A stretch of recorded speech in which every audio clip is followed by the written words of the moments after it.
Assalamualaikum warahmatullahi wabarakatuh. Perkenalkan, nama saya Dina Kurniawati dari kelas K521AR dengan prodi akuntansi dari Universitas Teknologi Digital. Pada kali ini saya akan sedikit menjelaskan tentang buku besar dan buku besar pembantu. Yang pertama ada definisi buku besar dan buku besar pembantu. Buku besar atau General Ledger merupakan rincian catatan keuangan sebuah perusahaan dalam periode tertentu. Buku besar berfungsi untuk buku catatan akhir, yang merupakan kumpulan rekening-rekening neraca dan rekening laba rugi. Lalu yang kedua, menampung ringkasan data yang sudah diklasifikasikan yang berasal dari jurnal. Lalu yang ketiga, sumber data untuk menyusun neraca, laporan laba rugi, dan laporan perubahan modal. Sedangkan buku besar pembantu adalah rincian dari rekening-rekening buku besar yang mencatat lebih detail dan lebih spesifik mengenai transaksi tertentu. Lalu berikutnya ada jenis-jenis buku besar pembantu dalam perusahaan manufaktur. Yang pertama ada buku pembantu persediaan, buku pembantu piutang, buku pembantu utang, buku pembantu harga pokok produksi, buku pembantu biaya, dan buku pembantu aktiva tetap. Lalu berikutnya ada formulir rekening buku besar, dibagi menjadi 4, yaitu rekening dengan kolom saldo lama dan saldo baru, lalu ada rekening saldo berjalan dengan 1 kolom saldo, lalu ada rekening saldo berjalan dengan 2 kolom saldo, lalu ada rekening bentuk biasa atau bentuk T. Lalu berikutnya ada klasifikasi rekening, diklasifikasikan menjadi 2, yaitu berdasarkan laporan keuangan dan berdasarkan arus nilai.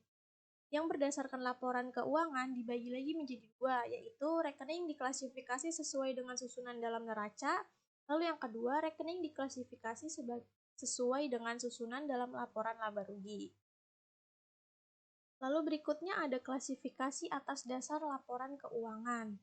Yang pertama, rekening buku besar dibagi lagi menjadi neraca dan rekening laba rugi. Lalu yang kedua, rekening neraca dibagi dalam kelompok, yaitu kelompok aktiva, kelompok utang, dan kelompok modal. Lalu yang ketiga, ada masing-masing kelompok dibagi dalam golongan. Contohnya aktiva. Ada aktiva lancar, ada investasi, aktiva tetap berwujud, aktiva tetap tidak berwujud, dan aktiva lain-lain. Lalu yang keempat, rekening laba rugi dibagi dalam kelompok penjualan, HPP, biaya produksi, biaya penjualan, dan biaya administrasi dan umum. Lalu yang kelima, masing-masing kelompok dibagi menjadi golongan, subgolongan, atau langsung ke rekeningnya. Lalu yang terakhir, memberikan kode kepada masing-masing rekening dalam klasifikasi. Berikutnya ada kode. Kode merupakan suatu kerangka yang menggunakan angka atau huruf atau kombinasi antara angka dan huruf untuk memberi tanda terhadap klasifikasi yang sebelumnya telah dibuat. Kode memudahkan proses pengolahan data karena dengan kode, data akan lebih mudah diidentifikasi. Lalu berikutnya ada syarat kode yang baik. Yang pertama ada kode yang disusun perlu disesuaikan dengan metode proses data. Lalu yang kedua, kode yang disusun harus fleksibel. Artinya, dapat dilakukan perluasan tanpa perubahan menyeluruh. Lalu yang ketiga, setiap kode harus menggunakan jumlah angka atau huruf yang sama. Lalu yang keempat, kode yang panjang harus dipotong-potong supaya mudah untuk diingat. Contohnya itu diberikan tanda strip setelah 3 atau 4 angka. Lalu yang kelima, dalam kode yang panjang perlu diberi kode yang merupakan cek digit, yaitu untuk mengecek kebenaran kode. Lalu yang keenam, setiap kode harus hanya mewakili satu item saja. Lalu yang ketujuh, kode yang dipakai harus mudah untuk diingat. Lalu berikutnya ada metode pemberian kode rekening. Yang pertama, kode angka atau alfabet urut. Contohnya, angka 1 untuk kas, angka 2 untuk utang.